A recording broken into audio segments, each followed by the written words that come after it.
You've probably heard it before: no pain, no gain. Or maybe a parent told you that you learn from your mistakes and those mistakes have to hurt. There's this extremely influential idea that suffering and learning go hand in hand. But here's where it gets interesting. Research from 2025 suggests the relationship between suffering and learning is way more complicated than that old saying implies. A 2024 study found that people actually can learn from failure, but only under certain conditions. The failure itself isn't the magic ingredient, it's what happens after, the failure that determines whether you learn or just feel defeated. So if you've ever thrown your hands up after bombing a test and thought, well, I guess I'm just not smart, that's not learning, that's something else entirely. Here's what we'll talk about today: how your brain actually learns from difficulty, why suffering and challenge aren't the same thing, and why context matters more than you'd think. By the end, you'll understand 3 core mechanisms that explain how struggle can become learning and how it can just become suffering instead. So, let's talk about it. Let's start with your brain. Right now, as you learn something new, your brain is physically rewiring itself. When you struggle with a problem, a math proof, a guitar riff, understanding difficult concepts, your neurons are firing in patterns they have not before. Think of these new connections like a dirt road in a field. At first, it works. Information travels, but it's slow and fragile. But here's the fun part: repetition and guided feedback cause your brain to pave that dirt road. Myelin, a white substance that wraps around neural connections, starts to build up. Myelin is like asphalt. It makes signals travel faster and stronger. Keep practicing with correction, and eventually that dirt road becomes a freeway. Your brain can now process that skill automatically, almost without thinking. But, and this is crucial, this only happens when the struggle is productive. A 2024 study called This Desirable Difficulty. If a task is too easy, your brain has no reason to build myelin. If it's too hard and you're just flailing, you get frustrated and myelin doesn't build. The sweet spot is challenge that stretches you but doesn't snap you. You might notice this in video games. The best games adjust difficulty so you're always slightly uncomfortable, always reaching. That's why they're so addictive and why you improve so fast. Suffering, real suffering, doesn't build myelin. It triggers your brain's alarm system. When you're scared or in pain, your brain enters survival mode. In that state, you're not learning, you're protecting yourself. Okay, so you're in that productive difficulty zone. You're struggling, myelin is building, and then you fail at something. What happens next? Here's where most people get it wrong. A 2024 study looked at how students learn from failure feedback. And the results were shocking. Failure feedback alone actually makes people tune out. They shut down.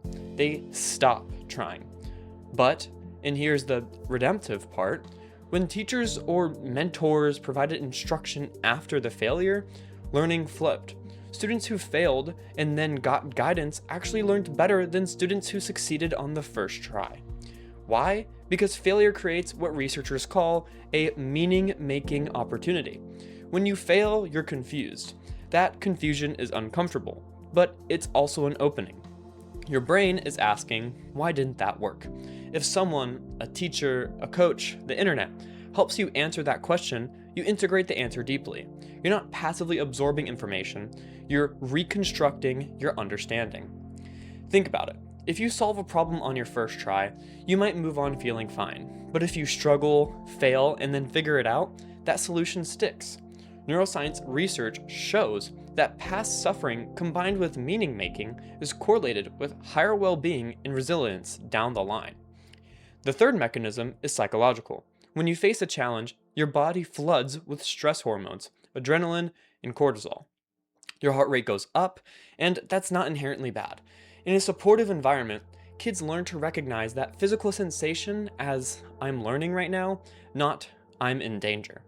But if you're alone, unsupported, or criticized, if an adult makes you feel ashamed of struggling, the same physical response becomes linked to fear. Over time, you avoid challenges altogether. You develop what researchers call learned helplessness. Resilience, it turns out, isn't something you're born with. It's a learned skill that depends on having protective factors. trusted people around you, a sense that challenges are temporary and solvable, and proof that you can handle hard things and survive. When kids experience adversity in supportive environments, they develop confidence. When they experience it alone or with criticism, they develop anxiety. So, suffering in isolation, that's not learning. Struggle with support, that builds resilience, and resilience is a learnable skill. Okay, I want to be fair here. So, there's a legitimate reason that suffering builds character saying actually exists. Some people do grow from hardship. Post-traumatic growth is real. Research shows that people who've endured significant challenges and had time to reflect on them often report greater meaning, deeper relationships, and stronger character. And that isn't random. It's not romanticizing pain, it's recognizing that adversity, processed and supported, can catalyze real transformation. And there's truth to this. Easy tasks don't change your brain much. If you want to get better at something, you have to do things that are hard. Pianist Van Cliburn didn't become a virtuoso playing scales once. He practiced thousands of hours, often frustrating, often failing, which is real. But here's the key distinction that often gets lost. Challenge and suffering are not the same. Challenge is inspiration driven. It comes from wanting growth, from curiosity, from believing growth is possible. Suffering is fear driven. It comes from shame, punishment, or the belief that you're inadequate. One builds resilience, the other builds anxiety. A teacher who yells at you for struggling, that's suffering.